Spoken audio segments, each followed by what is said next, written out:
Hi, you're probably viewing this video because you want to remove some virus, spyware, or malware infection off of your computer. Well, what I have for you is the Windows 7 PC Cleaning Guide. The PC Cleaning Guide can be found at pccleaningguide.com. I do have a version for Windows XP and Vista. This one happens to be for Windows 7. Well, let's get started. As you can see here, the Windows 7 PC Cleaning Guide is broken down into a number of categories, as you see here in the table of contents. First, we have system preparation. Two, 20 different scanning tools that you can download, and all of these tools work excellent. They're free to use, and you can update them and use them as long as you want. Next, the cleaning process and using the scanning tools, all the different tools that I mentioned. And again, you can just click on any one of these links, and these links here will bring you directly right to the site where you can download these particular tools. In addition, down here we got monitoring and maintenance. A few things that you could do to take a look, and if you're having trouble generally with your Windows 7 box, what you could do to build a baseline and what you could do to find different applications. And then down here we have cleaning specific PC infections. Very helpful if you have any of these specific infections on your computer. Don't pay the $49.95 to get these fake pieces of viruses or malware off your computer. You could probably do it in about 10 minutes time just following these instructions. In addition, in this PC cleaning guide is the additional tools for specific PC related issues. And you can see I have a whole bunch of links here to point you right to those specific tools to help you fix specific problems that you might have with your computer. And then lastly, I got a frequently asked questions page, and this is to be added on as time goes through. But for example, one of the steps that I have is disabling the system restore. So a lot of people may ask, well, why do I need to disable the system restore? Well, you can click on here, and what it's going to do is it's going to bring it down here and give you the answer, not only from myself, but from multiple sources like PreciseSecurity.com and McAfee.com on why it's important to disable the system restore. So I really take you through step by step, screenshot by screenshot, on how to remove viruses, malware, and spyware from your computer. So let's give you a little example. Starting with system preparation, this is something you should do for all computers, including the Windows XP and Windows Vista boxes. But here again, we're just talking about Windows 7. So what I do is I take you through each process step by step. So let me show you. First, you can go ahead and just click on disabling the system restore, and it brings you down right into the screenshot on how to do this. So here we go.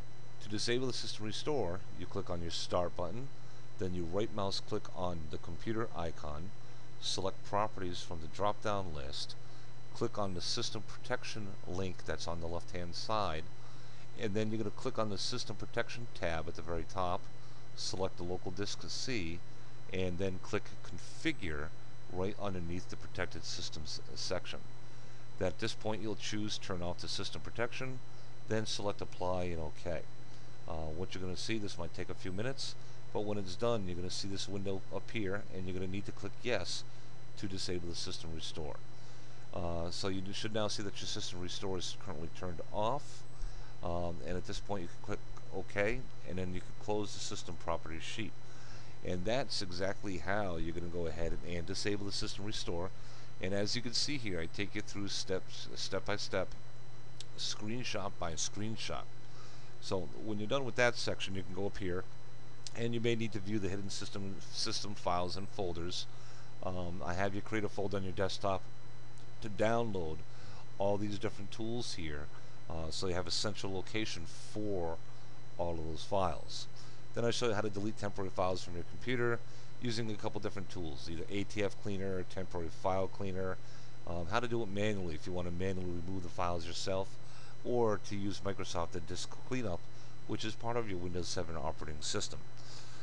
In addition, I show you how to reset the Internet Explorer window as well. A lot of times you get a browser hijack, and again I'll take you through step by step on how to do that. So for example, I'll bring it down here, and if you have a question, what is the purpose of resetting the Internet Explorer settings to default? How do I know if I have a browser hijack? How do I get rid of a browser hijack? Again, you click on these links, and then what they do is they bring it down to the frequently asked questions section, and it shows you here exactly, or tells you here exactly why you may want to go ahead and do this. You can click back and it brings it right back up to the step-by-step guide. And basically what you do here to reset your Internet Explorer options to default is open up Internet Explorer. Once you go there, you click on Tools, which is indicated right here by this little gearbox, and then select Internet Options. Click on the Advanced tab, click on the Restore Advanced Settings, then click on Reset. Then you click on the checkbox next to Delete Personal Settings, and then you click Reset. The following screen will appear. When available, go ahead and click Close. Click OK on the following screen, and notice here it's going to tell you that you need to restart your Internet Explorer for the changes to take effect. So at that point, you close Internet Explorer, you reopen it again, and again you go back, you click on Tools, and then go to Internet Options. This time you click on the Security tab, you click Reset All Zones to Default Level, click Apply, and then click OK. Then you click on the Connections tab, and then click on LAN Settings button, and then you want to make sure that you automatically detect settings is selected and nothing else. And then you're done resetting the Internet Explorer windows back to default. So going back home again, all the different tools that you can download, all those tools are free for you to use. You can download them very quickly right onto your system. They're available on my website as well. Again, that's pccleaningguide.com. But you can go ahead and you can download all these tools. All these links point directly to the people's websites where you can download them. And then again, it takes you through step by step on how to use each one. So for example, let's go to TDS Killer. We click on here, and you can see that you can download the TDS Killer just by clicking this link. Once you download it, it's going to come into a zip file. In the zip file, you click on the tdsskiller.exe. You click Run. You click Load Update. The screen will start to appear. Then you're going to click Scan and Start Scan. So you click on that, and then the system will begin to scan. This scan takes about 2 minutes, as I indicate here. Could take up to 5.